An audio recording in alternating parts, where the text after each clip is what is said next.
በቃላችን መሰረት ባህላችንን ጠብቀን እንግዲህ የአድዋ ጉዞ ላይ የሴቶች ትልቁ ሚና የነበረው አዋጊዎች ነበሩ፣ ተዋጊዎች ነበሩ፣ የጦር ጀነራሎች ነበሩ። ከዛ ባሻገር ደግሞ ስንቅ አቀባዮችም እናቶች፣ ሴቶች ነበሩ።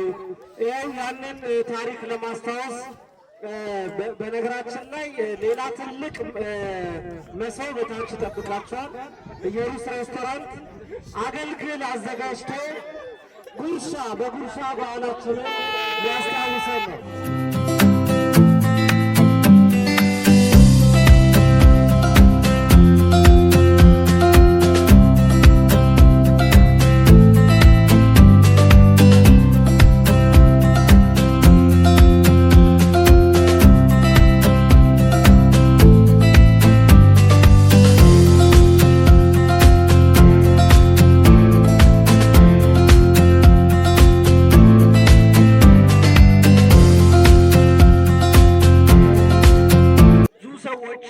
ጦርነቱ ወደ ጣሊያን ጎራ እንደሚያደላ አስበው ነበረ። ነው የካቲት 23 ቀን 1888 ዓመተ ምህረት እሁድ ማለዳ የኢትዮጵያ ጦር አድዋ ደርሶ መሪያ ይጠባበቃል። በአፄ ምኒልክ በኩል የጦርነት ትዕዛዝ አልተሰጠምና ጦርነቱን ደፍሮ ለመጀመር የከጀለ ማንም አልነበረም። ጦርነቱ ቶሎ እንዲጀምር የጓጉት ኢትዮጵያውያን አንድ ጥይት ተኩሶ ጦርነቱን የሚጀምርላቸው ጀግና እየተጠባበቁ ነበረ። በዚህ ጊዜ ነበረ የአምባላየውን ጦርነት የቀደሱትንና ያስጀመሩትን ፊታውራሪ ገበየሁን አድዋ ላይም ይደግሙት ዘንድ በቅኔ ጦርነቱን ቀድስልን፣ ጀምርልን እያሉ በቀረቶ ጭምር ይሸነቁጧቸው ነበረ። ረጎራው የአድዋ ሥላሴን ጠላት አረከሰው፣ ገበየሁ በሞቴ ግባና ቀድሰው በማለት እነሆ የካቲት 23 ቀን 1888 እሁድ ማለዳ ከባድ ለአስጨራሽ ግን ደግሞ በአጭር ሰዓታት ተጠናቀቀ። አባቶቻችን ታሪካቸውን በደማቸው የጻፉበትና 6 ሰዓት ገደማ እንደጨረሰ የሚነገርለት የአንድ ግንባር ጦርነት ጣሪ ገበየሁ በአምባላጌ ላይ የጀመሩትን አድዋ ላይ በጀግንነት ደመደሙት። ከእሳቸው ጋር ስማቸው ያልተጠቀሰ በሺህ የሚቆጠሩ ኢትዮጵያውያን ለክቡር ዓላማ በክብር ሰማዕት ሆኑ። አንደኛው ቢሞት ሌላው ተተክቶ ለአገሩ ዳር ድንበር እንደሚዋደቅ ለማሳየት ሲባል እንዲህ ሲል ስንኝ ተቋጨ።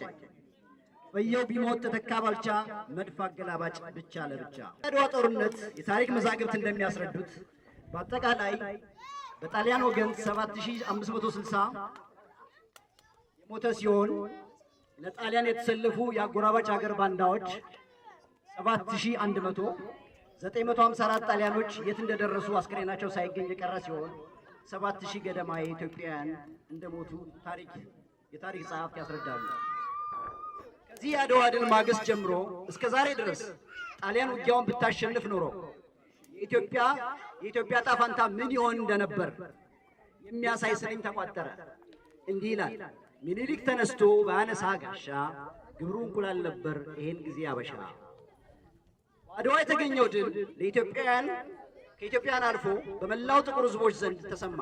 እነሱም የኢትዮጵያን ፈለግ ተከትለው ለነጻነታቸው የሚያደርጉትን ትግል አጠናክረው ቀጠሉበት። ዛሬ በባርነት ስር ሆኖ የሚማቀቅ አንድም አገር አንድም ሕዝብ የለም። እዚህ የዓለም ጥቁር ሕዝቦች ነጻነት ፈር የቀደደው ይህ ዛሬ የምንዘክረው የአድዋ ድል ነው። ኢትዮጵያውያን ዳር ድንበር ሲታገሉ ለሞቱ ጀግኖች አያት ቅድመ አያቶቻችን ክብርና ሞገስ ለነርሱ ይሁን። አድዋ 130ኛው ዛሬ አስሜን በጣም እናመሰግናለን።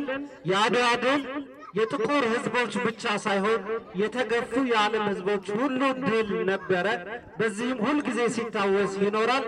ኢትዮጵያ አድዋን ስታሸንፍ አድዋን ብቻ ሳይሆን የቅኝ ገዢዎችን አስተሳሰብም ጭምር ነበር እናት አባቶቻችን ያሸንፉልንና ክብር ለነዛ ጀግና ሰማዕታት አባት እናቶቻችን ይሁን። አንድ ጊዜ እስቲ ክብር እንስጣቸው።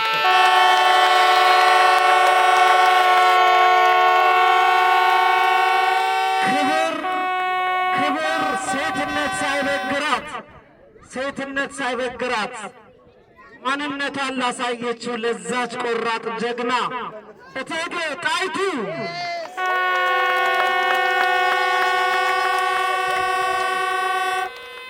ክብር ለዛ ታላቅ ንጉሥ አፄ ምኒልክ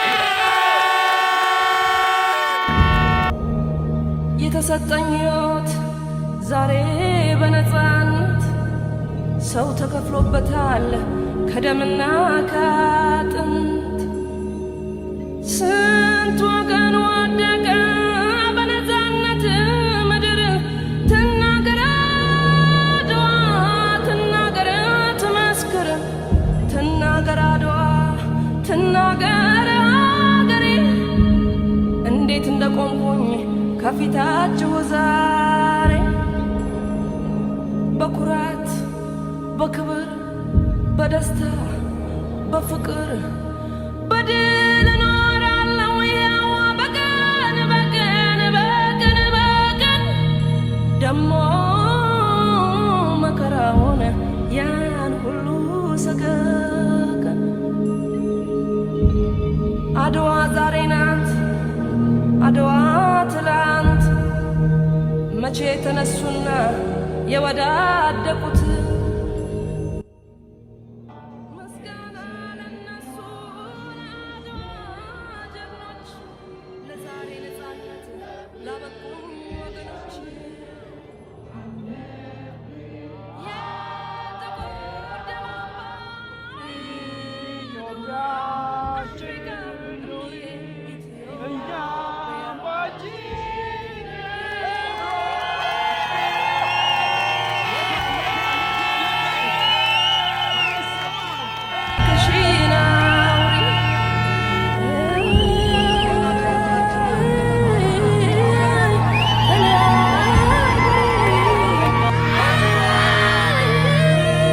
የተከበራችሁ የካስትሮ ቲዩብ ተከታታዮች አሁንም ቀጥረናል። ጉዞ አድዋ በአትላንታ እንደቀጠለ ነው።